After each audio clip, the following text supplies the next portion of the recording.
ఒకసారి ఊహించండి, ఒక సాధారణ ప్రభుత్వ అధికారి జీవితం ఎలా ఉంటుంది? నెలకి ₹1,00,000 జీతం ఉంటుంది.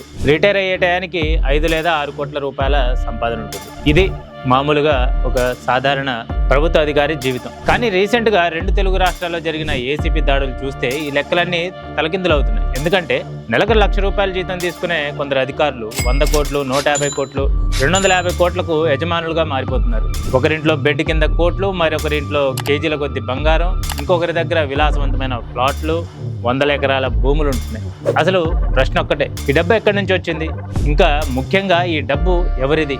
ఎందుకంటే ఇది వాళ్ళు సంపాదించిన డబ్బు స్టోరీ కాదు, ఇది ప్రజల డబ్బు ఎలా మాయమైందనే స్టోరీ. ఇటీవల తెలంగాణ, ఆంధ్రప్రదేశ్లో జరిగిన ఏసీపీ దాడుల్లో బయటపడిన విషయాలు దేశవ్యాప్తంగా చర్చకు దారితీశాయి. ల్యాండ్ అండ్ సర్వే శాఖలో పనిచేసిన ఒక ఆఫీసర్, రోడ్లు భవనాల శాఖలో పనిచేసిన మరో అధికారి, జలమండలి ఉన్నతాధికారి, హెచ్ఎండిఏలో కీలక బాధ్యతలు నిర్వహించిన మరో వ్యక్తి, శాఖలు వేరు, పదవులు వేరు, కానీ అందరిలో ఒక కామన్ పాయింట్ ఉంది. జీతం లక్షల్లో ఉంది, ఆస్తులు చూస్తే 100 కోట్లలో కనిపిస్తుంది. మరి ఒకసారి ఆలోచించండి, ఒక అధికారి జీవితాంతం నిజాయితీగా ఉద్యోగం చేస్తే 5 లేదా 6 కోట్లు సంపాదించగలుగుతాడు. కానీ ఏసీపీ దాడుల్లో బయటపడిన ఆస్తులు మాత్రం 100 కోట్ల నుండి 250 కోట్ల వరకు ఉన్నాయి. అంటే ఎక్కడో ఒక చోట భారీగా లీకేజ్ అవుతుందనే కదా. ఈ లీకేజ్ పేరే అవినీతి. చాలామంది లంచం అంటే ఒక చిన్న ఫైల్ కోసం 5,000, ఒక సర్టిఫికేట్ కోసం 10,000 అని అనుకుంటారు. కానీ దేశాన్ని నాశనం చేసేది ఆ స్థాయి అవినీతి కాదు, 100 కోట్ల అవినీతి. ఒక ప్రభుత్వ భూమి, ఒక రోడ్డు ప్రాజెక్ట్, ఒక ఫ్లైఓవర్, ఒక లేఅవుట్ అనుమతి, ఒక భారీ టెండర్, ఇవన్నీ కొందరికి ఏటీఎంలుగా మారిపోయాయి. ఒక భూమి వివాదం సెటిల్ కావాలి, ఒక పెద్ద బిల్డింగ్కు పర్మిషన్ రావాలి, ఒక టెండర్ దక్కాలి, ఒక ఫైలు వేగంగా కదలాలి, ప్రతి చోట డబ్బు, ప్రతి చోట కమిషన్, ప్రతి చోట శాతం. ఇలా నెమ్మదిగా ప్రజల డబ్బు కొందరికి వ్యక్తిగత ఆస్తులుగా మారిపోతున్నాయి. ఇప్పుడు ఒక ప్రశ్న వస్తుంది, వాళ్ళు సంపాదిస్తే మనకేంటి? వాళ్ళ ఇంట్లో డబ్బు ఉంది, మన ఇంట్లో లేదు, అంతే కదా? కాదు, ఇక్కడే అసలు సమస్య ఉంది. ఒక ఫ్లైఓవర్ నిర్మాణానికి 100 కోట్లు ఖర్చు అవుతాయని అనుకుందాం. అందులో 10 కోట్లు కమిషన్లకు వెళ్ళిపోతాయి. ఇప్పుడు ఆ 10 కోట్లు ఎక్కడి నుండి వస్తాయి? క్వాలిటీ నుంచి. సిమెంట్ తగ్గుతుంది, ఇనుము తగ్గుతుంది, నాణ్యత తగ్గుతుంది, చివరికి ఫ్లైఓవర్ బలహీనపడుతుంది, రోడ్లు కుంగిపోతాయి, డ్రైనేజీలు పగిలిపోతాయి, ప్రాజెక్టులు నిలిచిపోతాయి. ప్రజల డబ్బుతో ప్రజలకే ప్రమాదం ఏర్పడుతుంది.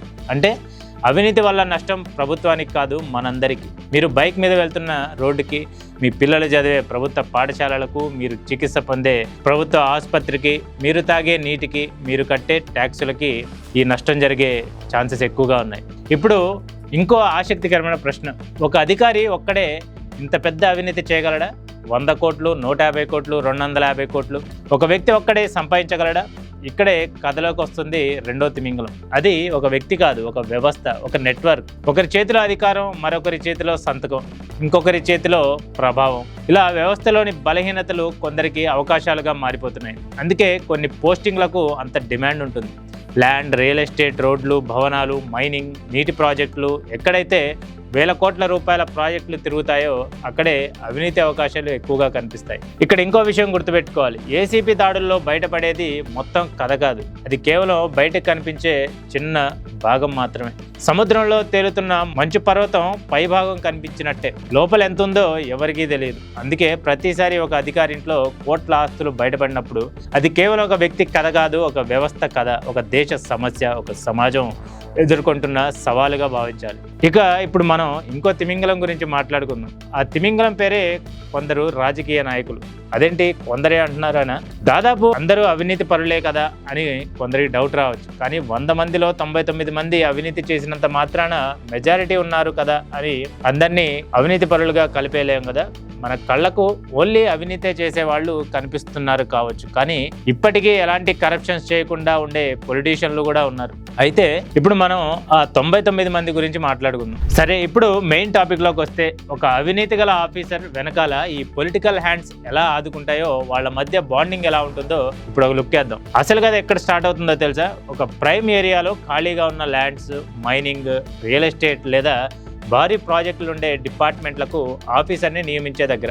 ఏ డిపార్ట్మెంట్లో అయితే 100 కోట్ల ఫండ్స్ కదులుతాయో క్రీమ్ పోస్టింగ్ అంటారు. ఈ పోస్టింగ్ ఊరికే రావు. కొన్ని ప్రైమ్ సీట్ల కోసం ఆఫీసర్ నుండి కోట్ల రూపాయల అడ్వాన్స్ పొలిటికల్ బాస్లకు ముడుతుందనేది ఓపెన్ సీక్రెట్. డబ్బులిచ్చి సీట్లో కూర్చున్న అధికారికి రాజకీయ నాయకులు ఒక మంత్లీ లేదా ఇయర్లీ టార్గెట్ ఫిక్స్ చేస్తారు. ఈ ఏరియా నుంచి నెలకు మాకు కొన్ని కోట్లు రావాలి, మిగతాది నీ ఇష్టం అని డీల్ కుదుర్చుకుంటారు. అధికారి లీగల్ శాలరీ 1 లక్ష కావచ్చు, కానీ అతను సీటు కోసం పెట్టిన కోట్లను రికవర్ చేయడంతో పాటు తన పొలిటికల్ బాస్కు ప్రతి నెల కోట్లు పంపించాలి. అందుకే ఆఫీసర్లంతా క్రూరంగా, నిర్దాక్షిణ్యంగా లంచాల కోసం ప్రజలను, బిల్డర్లను పీల్చి పిప్పి చేస్తుంటారు.